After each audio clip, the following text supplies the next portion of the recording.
오래간만에 설교 전에 퀴즈를 좀 하겠습니다. 퀴즈를 하면서 젊은 사람들이 많이 쓰는 신조어 줄임말 퀴즈입니다. 쉬운 것부터 낼 테니까 한번 내가 요즘 세대를 얼마나 이해를 하고 잘 따라가고 있는가 한번 평가해 보시기 바랍니다. 자, 제일 초급 겉바속촉 무슨 뜻이죠? 네, 그렇죠. 겉은 바삭하고 속은 촉촉하다. 뭐 이 정도는 금방 아실 것 같고요. 두 번째, 갑툭튀. 그렇죠. 갑자기 툭 튀어나왔다. 그러면 갑툭튀. 뭐 이거는 이제 초급이니까 중급으로 갑니다. 자, 첫 번째, 될 놈 될. 예, 아시는 분이 있는데요. 될 놈은 어떻게든 된다 뜻이요. 안 되는 사람은 뭘 해도 안 될 이유를 찾지만요. 되는 사람은 100가지 안 될 이유 중에 한 가지만 될 이유가 있어도 그걸 찾아가지고 반드시 해놓습니다. 그래서 될 놈 될이에요. 두 번째, 닭모치. 닭모치. 모르시네? 당연히 모든 치킨은 옳다. 예, 닭모치에 닭모치. 또 하나, 수불제. 스불제. 그렇죠. 누가 하시네. 스스로 불러온 재앙. 수불제예요. 수불제. 요거는 청소년들이 많이 쓰는 말이에요. 왓네스. 왓네스가 뭐죠? 그러죠. 완전히 내 스타일이야. 이게 왓네스예요. 왓네스. 자, 이제 최고 상급 문제로 갑니다. 지인지조. 사자성어 아니에요. 지인지조. 우리 아는 청년들이나 청소년들 아는 사람 있어요?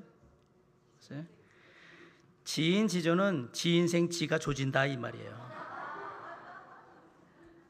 좀 제가 좀 격한 말을 써도 엄마들이 아이들에게 하는 말, 지인지조, 지 인생 지가 조지지, 지가 자기 인생은 자기가 망친다 이거를 요즘 사자 그 성어 같이 신조어로 지인지조라고 한대요. 저도 이게 사자성어인 줄 알고 했더니 사자성어가 아니고요 이렇게 찾아주더라고요. 우리가 사는 인생은 참 묘합니다.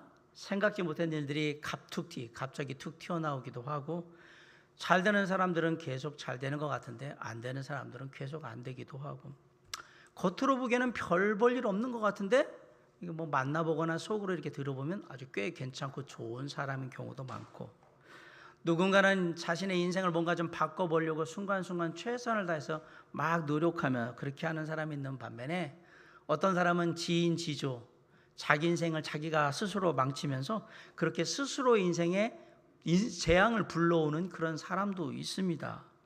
이런 다양한 사람들의 모습을 보면서 사람들이 흔히 이렇게 말합니다. 그게 그 사람 운명이야. 태어날 때부터 그렇게 살도록 정해진 거야. 이렇게 얘기를 합니다. 그런데 이게 정말 운명 때문에 삶이 그렇게 되는 걸까요? 어떤 사람은 운명이라고 얘기를 하겠는데 우리는 그리스도이니까 성경은 뭐라고 얘기하느냐? 모든 일은 다 그 사람의 선택에 의해서 이루어진다라고 얘기합니다. 그 사람이 어떤 선택을 내리는데 그 선택을 내리는 패턴, 방식이 늘 그 방식이어서 그렇게 계속 결과가 나게 되는 거다. 그 선택이 그 사람을 그쪽으로 몰아간다라고 얘기하는 거예요. 그래서 잘 되는 사람은 계속 잘 되는 선택을 하고요. 안 되는 사람은 계속 안 되는 선택을 하고 그쪽으로 가게 되어 있는 거예요. 영적인 원리도 이와 비슷합니다. 영적으로 말씀의 깊은 은혜와 그 원리를 깨우친 사람들은 점점 더 많은 하나님의 은혜와 그 능력과 축복, 평안함을 계속해서 경험하게 되는데 영적으로 그런 말씀의 능력과 은혜를 깨우치지 못한 사람들은 점점 더 안 좋은 쪽으로 자꾸 가는 거예요. 왜냐하면 말씀을 받는데도 그게 삶에 제대로 역사하는 능력이나 힘이 없다고 느껴지니까 이건 아닌가 보다라고 생각을 해요. 그래서 뭘 하게 되느냐? 그러면 이제 삶에 뭐가 생기냐면 좀 불안한 거예요. 조급하고 나름대로 말씀도 읽고 뭐 한다고 생각하는데 물론 믿지 않는 사람은 그것도 안 하겠지만 그럼 뭔가 이 시간에 한번 바꿔봐야 되지 않을까? 뭔가 새로운 변화를 좀 줘야 되지 않을까? 라고 생각하면서 지금의 모습에서 바뀌려고 합니다. 그러면서 그런 영적인 것, 말씀을 읽고 기도하고 예배드리는 그런 아주 기본적인 것 말고 다른 걸로 뭔가 좀 해보려고 대체를 하려고 합니다. 그러면서 찾는 게 뭐냐? 명예, 지식, 세상의 부, 자식에 대한 집착, 교만함, 허세 이런 걸 찾아요. 이런 걸 우리가 이전에 뭐라고 그랬어요? 우상이라고 얘기를 했어요. 근데 이런 우상, 이런 것들이 영적인 영역에 들어오게 되면 놀랍게도 그때부터 사람은 하나님으로부터 점점 더 멀어지게 되는 것입니다. 그래서 그렇게 하나님으로부터 점점 멀어지게 되는 삶, 하나님을 대신하는 그 어떤 것을 의지하고 거기에 머물러 있는 삶을 살게 되면 하나님께서 네가 언제까지 그러나 한번 보자라고 참고 기다리시다가 이 한계치가 딱 차면 그때 때가 되면 그 사람을 심판하시게 되는 겁니다. 인내의 하나님, 은혜의 하나님이 이제 진노의 하나님, 심판의 하나님으로 바뀌게 되는 겁니다.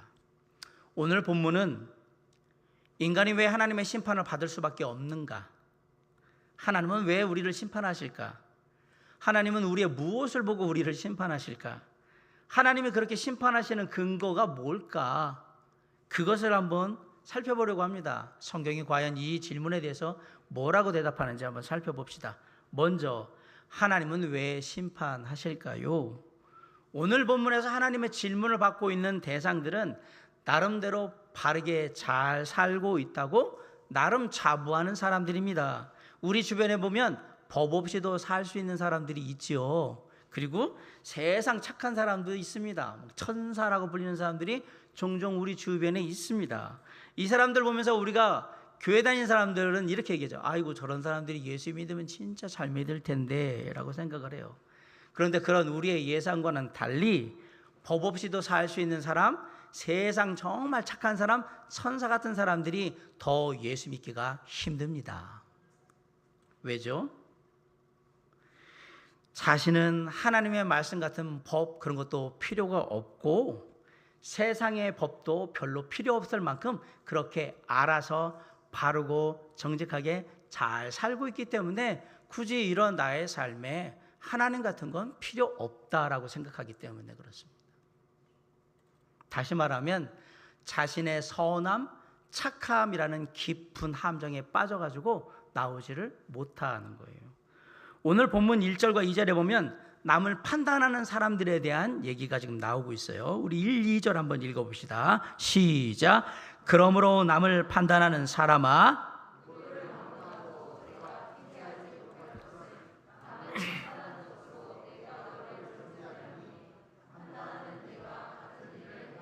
2절.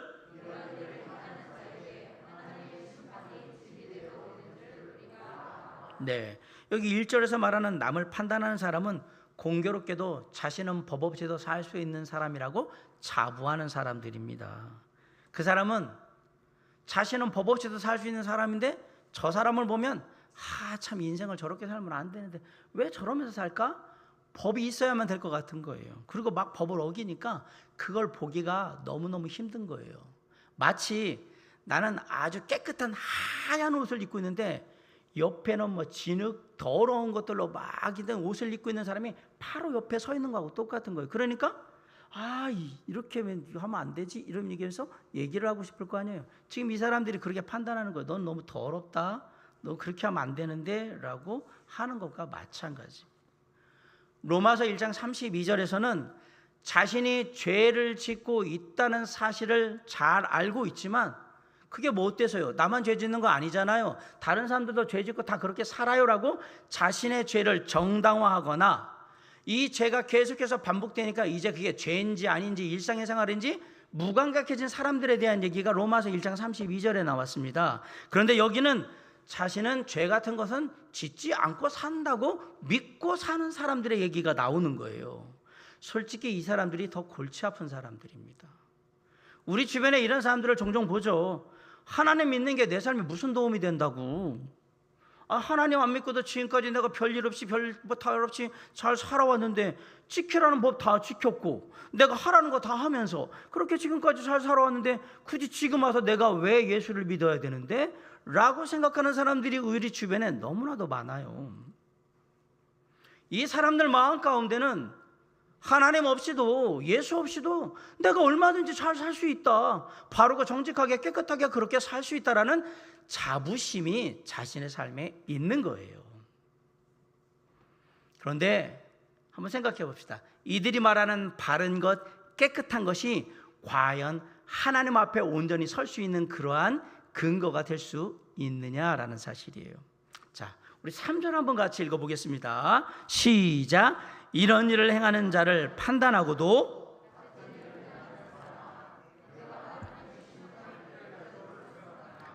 3절에 보면 이런 일을 행하는 자를 판단한, 뭐라고 막 하는데 뒤에 같은 일을 행하는 사람아 그랬어요. 이 말은 그들이 말하는 바르고 깨끗한 것이 남들과 비교해서 아주 덜하니까 그렇게 느껴지는 거지 전혀 없는 건 아니에요.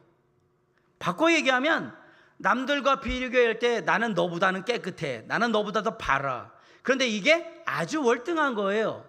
그러니까 그걸 생각할 때 뭐냐, 나는 깨끗하고 그리고 거룩한데 너는 더러워, 이렇게 비교했던 거예요. 그래서 얘기하는 거예요.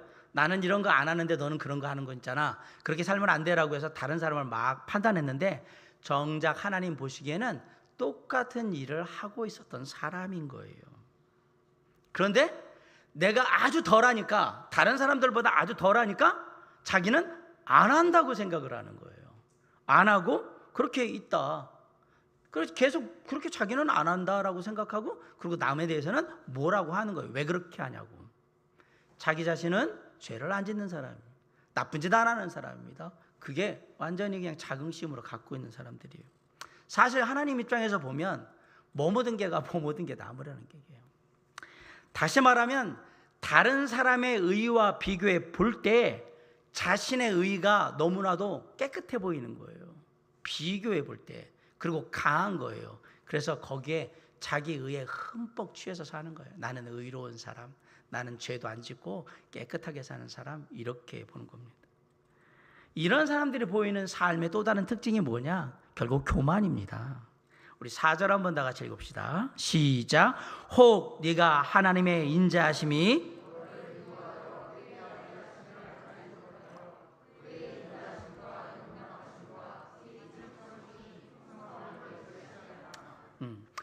모든 사람들이 잘못한 게 있어서 하나님 앞에 나가서 잘못했다고 회개할 게 있을지 몰라도 나는 없어, 나는 예외야, 이렇게 생각한 거예요. 그 안에 숨겨진 교만이 있었던 거예요. 난 그런 사람이 아니야. 이런 교만 때문에 은혜를 깨닫지 못하잖아요. 여기 말하는 하나님의 자비하심, 너는 내 은혜가 필요하다, 이 자비하심을 줬는데 그걸 깨닫지 못하잖아요. 그러면 결국은 하나님의 심판을 받게 되는 겁니다. 5절에 보세요. 5절. 자, 시작. 다만 네 고집과 회개하지 아니한 마음을 따라.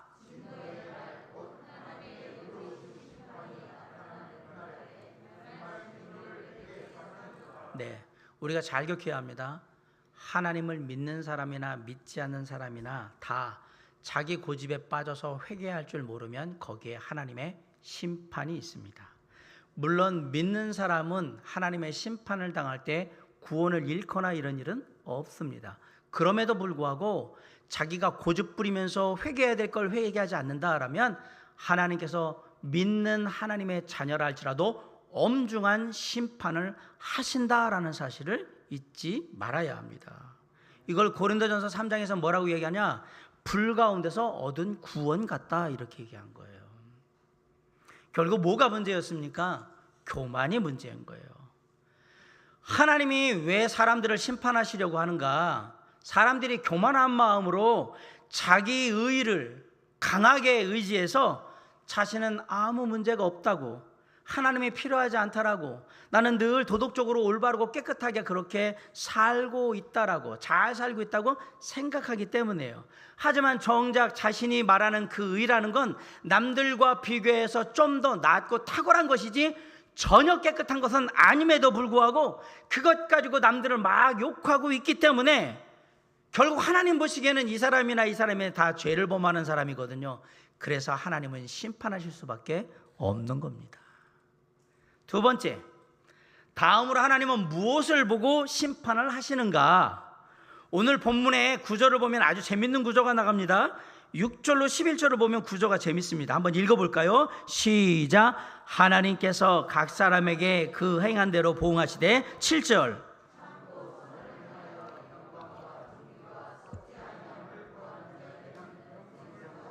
8절.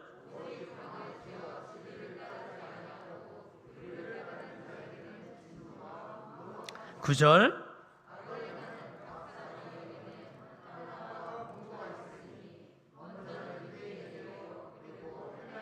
10절.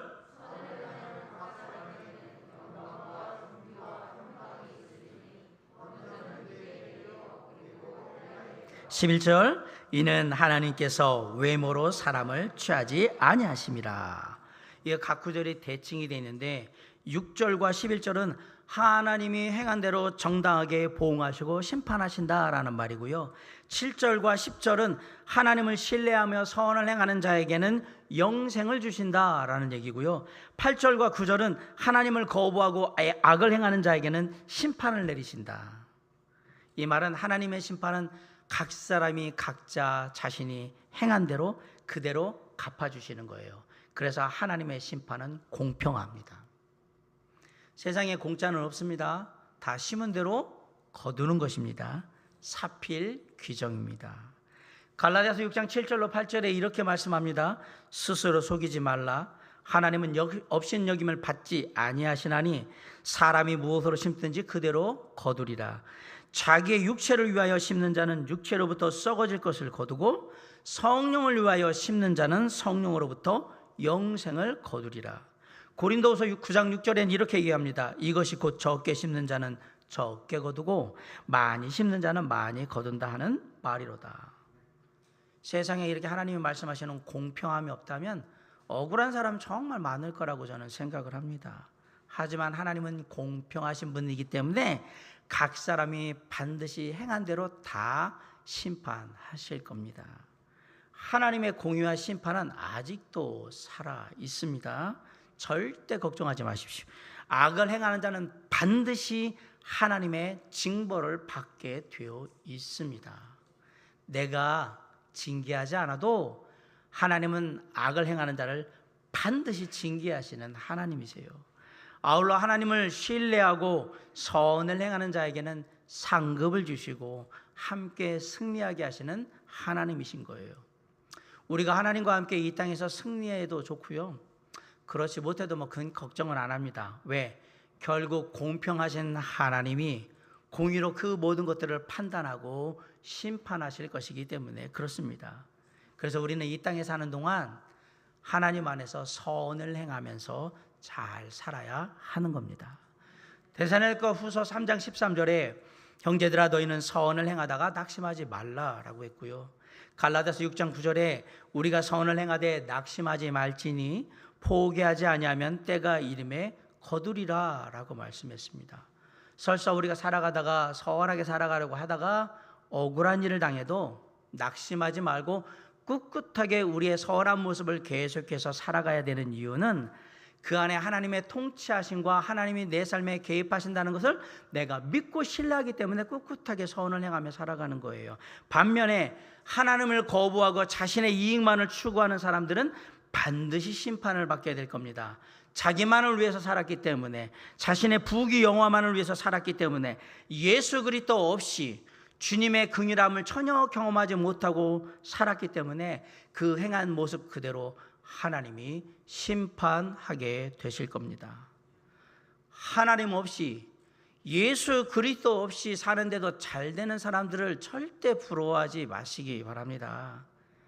누군가 하나님도 믿지 않는데, 주님께 기도도 하지 않는데 승승장구하는 것 같이 그렇게 보일 때 마음 상해하지 마시기 바랍니다. 천천히 가더라도, 비록 더디 가더라도 꼭 주님의 길을 가시기 바랍니다. 주님 안에서 정직하고 성실하게 살아가시기 바랍니다. 가정에서, 일터에서, 학교에서, 있는 그곳에서 최선을 다해서 주님이 허락하신 정직함과 성실함으로 행하는 사람이 되시기를 바랍니다. 왜? 주님이 반드시 공평하게 평가, 심판하실 것이기 때문에 그렇습니다. 하나님은 각 사람의 행한 행위대로 심판을 하실 겁니다. 그리고 그 모든 행위는 전적으로 우리의 책임입니다. 왜? 악하게 행하든 선하게 행하든 그것은 우리가 스스로 선택해서 그렇게 한 것이기 때문에 전적으로 우리의 책임이에요.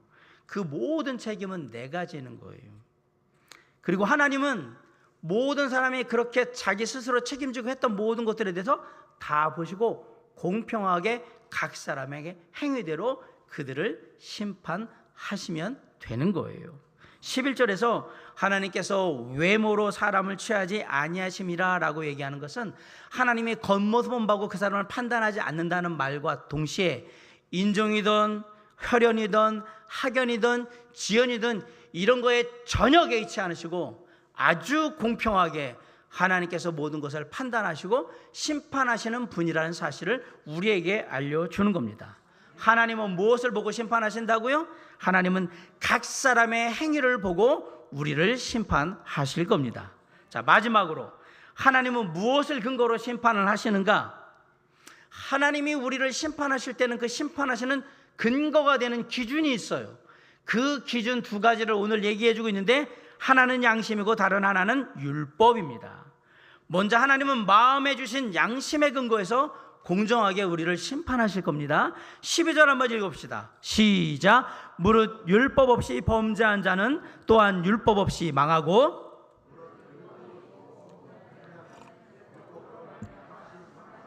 자 14절 시작.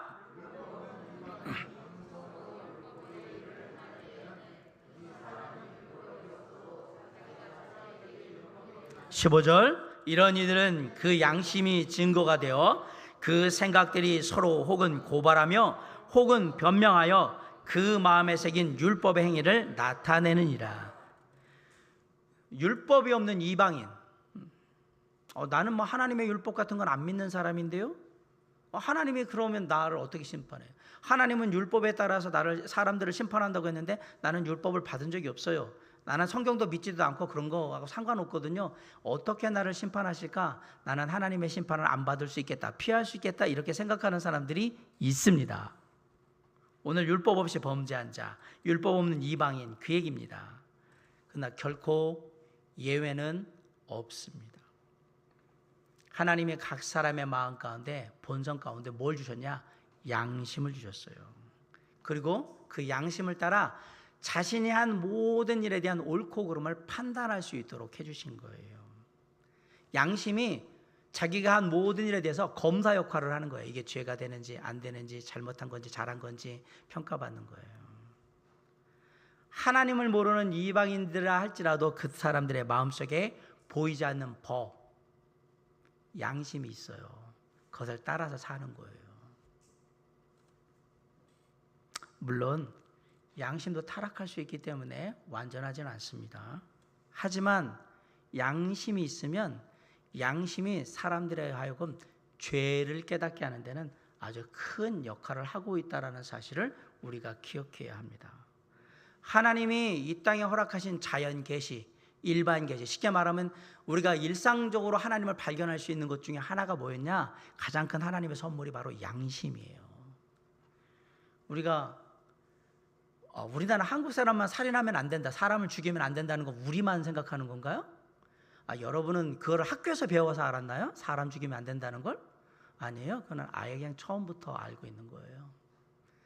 도둑질하지 말아야 된다, 남의 거 훔치지 말아야 된다, 이런 우리 십계명상 이런 것들은 다 그냥 기본적으로 알고 있는 거지, 학교 가서 배웠기 때문에 내가 도둑질을 안 하고 안 배웠기 때문에 뭐 하고 이런 거 아니란 말입니다. 이 양심이 양심. 약한 자들을 보호해야 합니다. 노약자나 여자들이나 어린아이들을 보호해야 합니다. 이거는 그냥 기본적으로 양심에 우리가 이미 그렇게 세팅이 되어 있는 거예요. 하나님께서 그렇게 해놓으셨단 말이에요.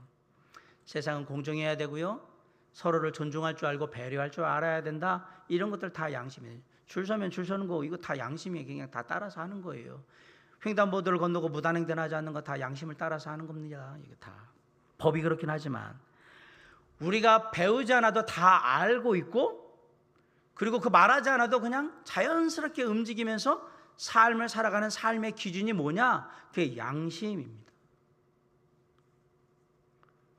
하나님이 사람들의 마음속에 허락하신 가장 기본적인 삶의 기준, 그게 양심이에요. 그래서 얘기하잖아요.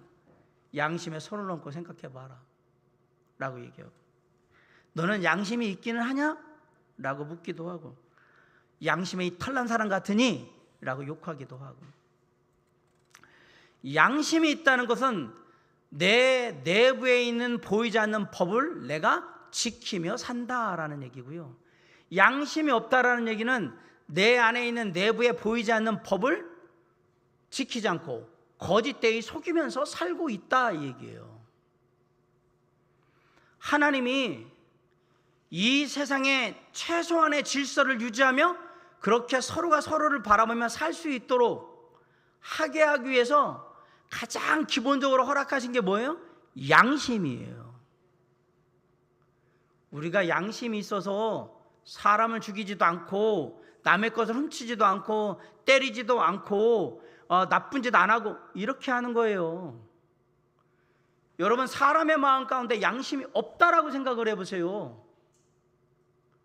지금 이 자리에 교회 예배당 안에 우리가 있는데 하나님 말씀 다 떠나서 양심이 없다라고 생각해 보세요. 여기 좋은 거 있으면 그냥 훔쳐가면 되는 거고, 말 안 듣고 기분 나쁘게 하면 그냥 때려서 뭐 죽이든지 그렇게 하면 되는 거고, 그러나 나는 거리낌이 하나도 없죠. 왜? 양심이 없으니까.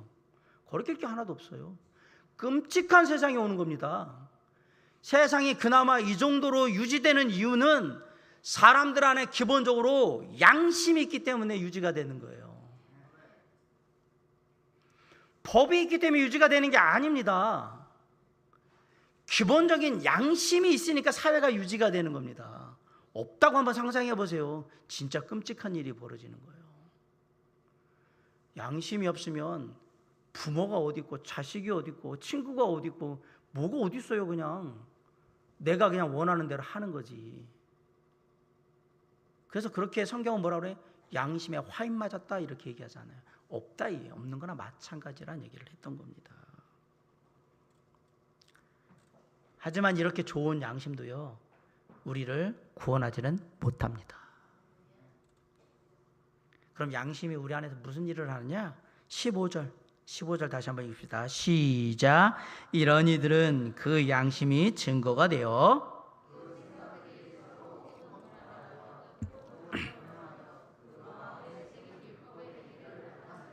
네, 양심이 증거가 되어가지고 고발도 하고 변론도 하고 막 이거 법적인 용어잖아요. 지금 양심이 모든 행위를 평가해서 그것을 증거하는 그러한 역할을 하게 된다라고 하신 거예요.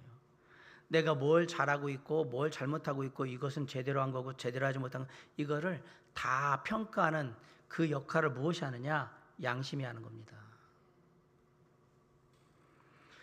그러면 세상에 살면서 이런 양심의 기준을 다 제대로 충족시키고 사는 사람이 과연 있겠느냐?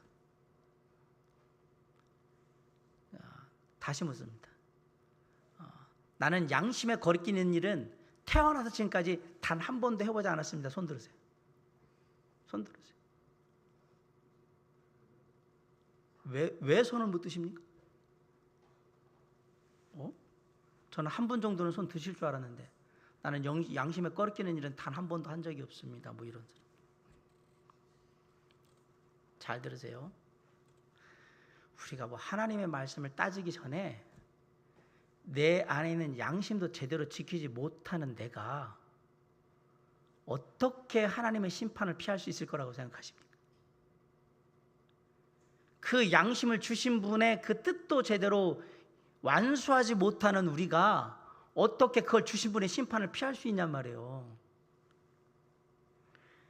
우리는 하나님의 말씀이 얘기하는 건 고사하고 내 안에 있는 양심이 말하는 것도 제대로 지킬 수 없는 연약하고 악한 존재입니다. 그 사람이 바로 누구냐고요? 나입니다. 나. 아멘? 그게 바로 나예요.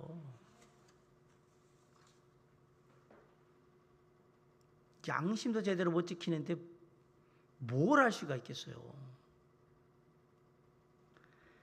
이 양심이라는 건 시간이 흘수록 나이가 들수록 흐려집니다. 왜냐하면 죄가 우리의 양심을 흐리게 만들기 때문에 그래요. 이전에는 선한 양심으로 우리가 이게 무엇이 옳고 무엇이 그르고 이건 하면 되고 안 되고 하는 걸 다 알았어요. 그런데 언제부턴가 죄라는 희뿌연 먼지가 양심 위에 자꾸 덮이기 시작해서 이제는 잘 보이지가 않아요. 어린아이가 엄마하고 길을 가다 누군가가 쓰레기를 딱 버렸어요. 엄마, 저렇게 하면 안 되는 거지. 양심이 그걸 알려주는 거잖아요. 근데 엄마가 뭐라 그래? 가끔은 어쩔 수 없이 버릴 때가 있다더라. 이 얘기를 하고 싶은데 할 수는 없어요. 왜 그런지 아십니까? 엄마의 마음은 이미 양심이 죄로 덮여있기 때문에 그래요. 나이가 들면 그래서 양심이 없는 거예요. 죄가 그 양심을 흐리게 하니까. 언제부턴가 옳고 그름의 판단이 애매해지는 거예요. 그래서 이제 뭐가 나와요? 내로남불이 나오는 거예요. 양심이 이제 죽어가기 시작하는 거예요. 그렇게 양심이 제 기능을 제대로 못하잖아요. 그러면 많이 하는 말이 있어요. 너는 양심도 없냐? 양심 좀 있어봐라. 양심 있으면 그러면 안 되지. 아이고, 양심도 팔아먹었네? 이런 얘기들이 나와요. 양심이 있다라는 얘기는 그래도 우리의 삶이 제대로 굴러갈 가능성이 있다 얘기입니다. 그럼에도 불구하고 양심은 우리를 구원하는데 너무나 무기력합니다. 양심이 우리를 구원할 수 없습니다. 흐릿한 양심의 기준조차도 제대로 지키지 못하는 인간이 어찌 하나님의 심판을 피할 수 있겠습니까? 정말 말도 안 되는 걸 가지고 고집부리고 우기는 거예요. 아, 나 양심에 꺼릴 게 없어. 진짜 꺼릴 게 없는지는 모르겠지만 그러면서 얘기해요. 나 뭐 괜찮아. 심판? 뭐 하나님의 뭐 이런 거 없어. 나 지옥 안 가. 정말 말도 안 되는 걸 가지고 고집부리고 박박 우기는 거예요. 하지만 세상의 대부분의 사람들은 끝까지 자기 방식대로 박박 우기면서 고집부리고 그렇게 살다가 죽게 될 겁니다.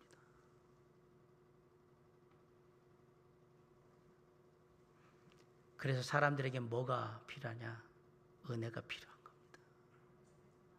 우리의 삶의 날마다 순간순간마다 은혜가 필요한 이유는 그렇게 살지 말아야 하니까. 내 삶에 하나님의 은혜가 넘치면 내 삶에 하나님의 말씀이 깨달아지는 거예요. 하나님의 말씀하신 양심의 기준이 살아나고 하나님의 말씀하신 말씀의 율법이 살아나기 시작하는 거예요. 그리고 내가 거기에 민감하게 반응하기 시작하는 거예요. 그래서 하나님을 믿는 하나님의 자녀가 되잖아요.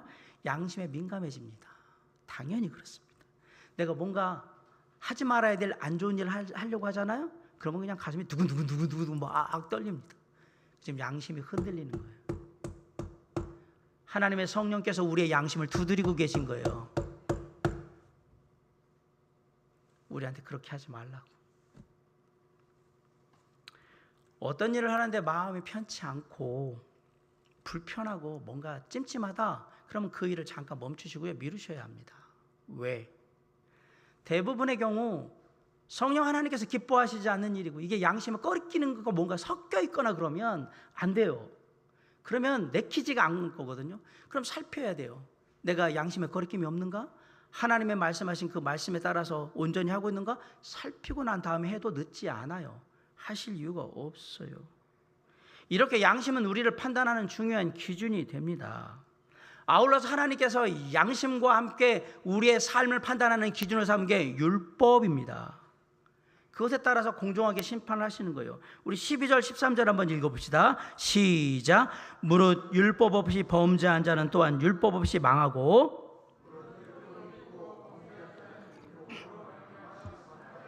13절.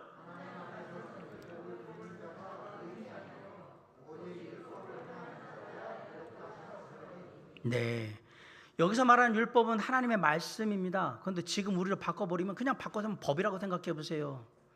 법을 완전히 지켜야지 구원받는다 이 얘기예요. 그래서 율법을 지켜서는 하나님의 자녀가 될 수 없는 거예요. 율법으로 행하는 사람이 의롭다 구원받는다 이렇게 얘기를 하는데, 율법을 행한다는 얘기는 율법을 완전하게 다 행하는 사람을 얘기를 하는 거예요. 근데 사실 우리는 율법을 지킬 수도 없고요, 아예 처음부터 이미 오래전에 우리는 실패했어요. 안 돼요. 안 된다는 거 알아요. 왜?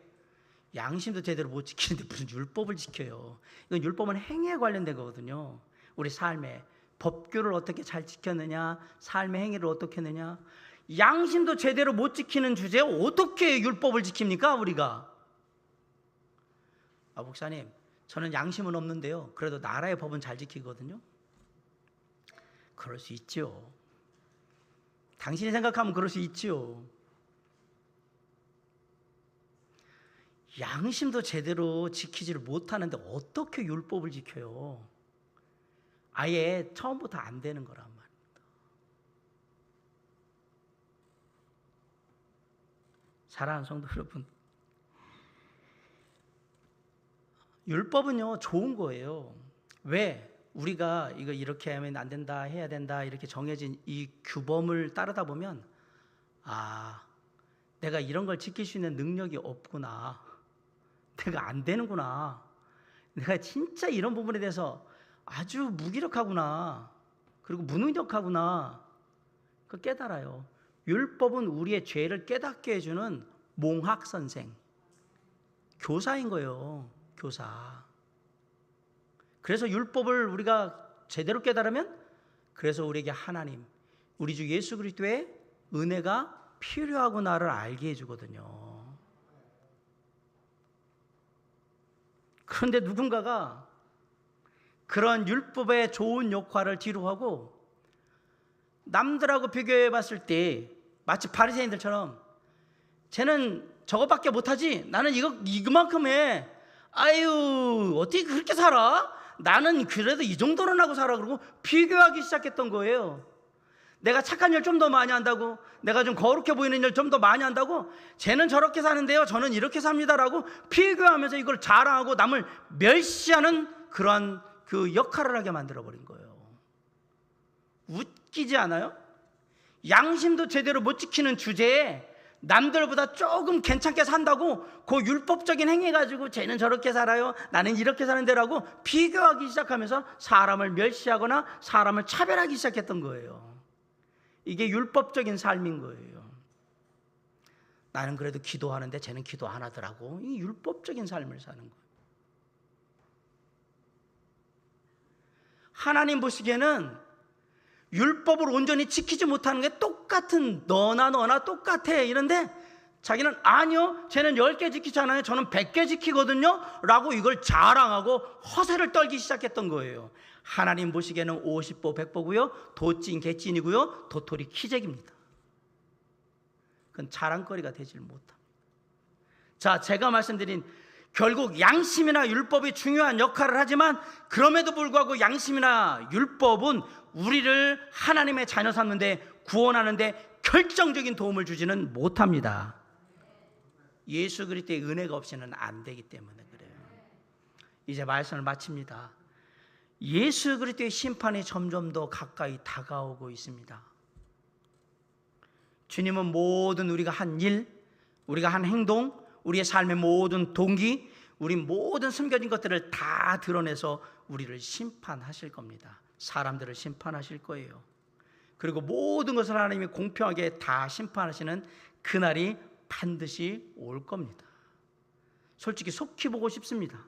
그래서 악한 자들이 어떻게 되는지, 하나님의 자녀들이 어떤 상급을 받는지 진짜 눈앞에 보고 싶은 마음이 굴뚝 같습니다. 때가 되면 주님이 반드시 오실 거예요. 우리는 하나님을 두려워하는 마음으로 늘 살아야 하는 거예요.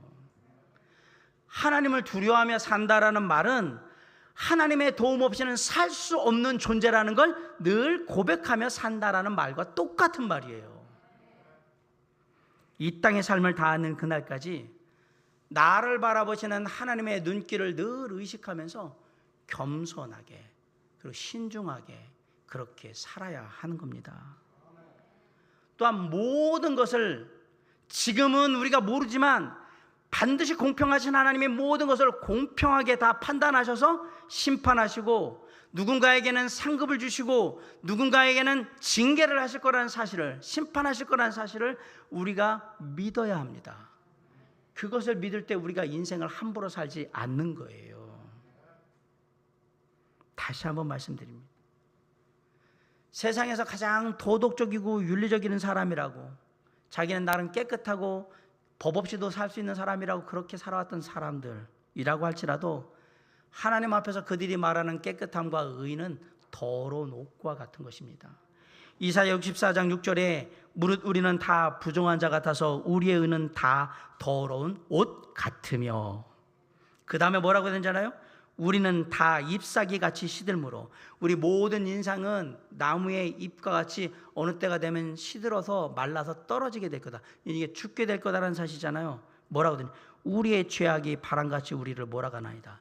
그렇게 우리의 인생이 마지막으로 끝날 때 우리에게 남는 것은 뭐예요? 죄악, 우리가 했던 악한 일들만 남게 될 것이다. 그것이 우리를, 바람이 우리의 인생의 그 흐름이 어디로 몰고 갔을까요? 과연 하나님, 우리 주님 앞으로 우리를 끌고 가는 거예요. 그 시간이 온단 말이에요. 우리의 양심을 통해서, 율법을 통해서 판단받았던 모든 삶의 행위들을 다 하나님 앞에 가지고 가서 평가받는 그 시간이 오게 될 것입니다. 인간은 자기 스스로를 구원할 수 있는 능력이 전혀 없습니다. 아울러서 다른 사람이 의롭네 아니네 마네 판단할 자격도 없습니다.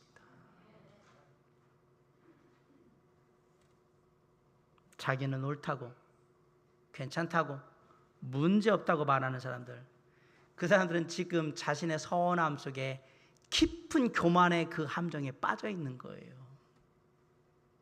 당신의 양심이 이미 아니라는 걸 알려주고 있어요. 그런데 아직 소망이 있습니다. 그 속에서도 하나님의, 주님의 은혜를 구하면 교만의 어둠 속에서, 함정 속에서 얼마든지 나올 수 있습니다. 우리의 구원의 빛 되신 우리 주 예수 그리스도께서 하나님의 구원을 바라는 자의, 그 교만의 어둠에서 나오고자 하는 자에게 소망의 빛 비춰 주실 겁니다. 그렇게 주님께서 소망의 빛을 비춰 주실 때, 구원의 빛을 비춰 주실 때, 우리는 겸손히 우리가 죄인됨을, 우리의 연약함을, 우리의 어리석음을 인정하고 그 빛 가운데 들어가게 되면 우리는 하나님 안에서 빛 가운데 행하는 빛의 자녀가 되는 겁니다. 사랑하는 성도 여러분, 눈을 주님의 빛으로 우리의 삶을 비춰보시길 바라고요. 빛 가운데서 빛 대신 주님과 함께 늘 함께 살아가시길 간절히 바랍니다.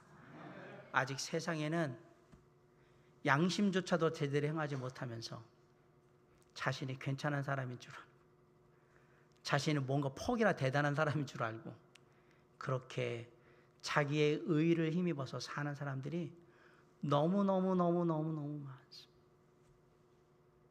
굳이 이들에게 하나님의 말씀이 아니더라도 그들의 양심이 이미 자신들이 죄인이라는 걸 다 알려주고, 그런 존재라는 걸 깨닫게 함에도 불구하고 그것을 짐짓 모른 채 하고 무시하고, 그리고 하나님 앞에서 괜찮다고 괜히 고집부리고 우기고 그렇게 살게 될 거예요. 혹시 우리 주변에 그런 사람이 생각나거든 오늘 이 시간 기도하시기 바랍니다. 주여, 그 마음을 돌이켜 주시옵소서. 구원의 빛 되신 주님께서 그 안에 역사하여 주시옵소서. 그리고 그 삶이 우리와 함께 빛 가운데 행하는 하나님의 자녀의 삶이 될 수 있도록 은혜를 허락하여 주시옵소서. 우리의 기도가 응답받는 놀라운 은혜가 함께하기를 주님의 이름으로 간절히 축원합니다. 기도하시겠습니다.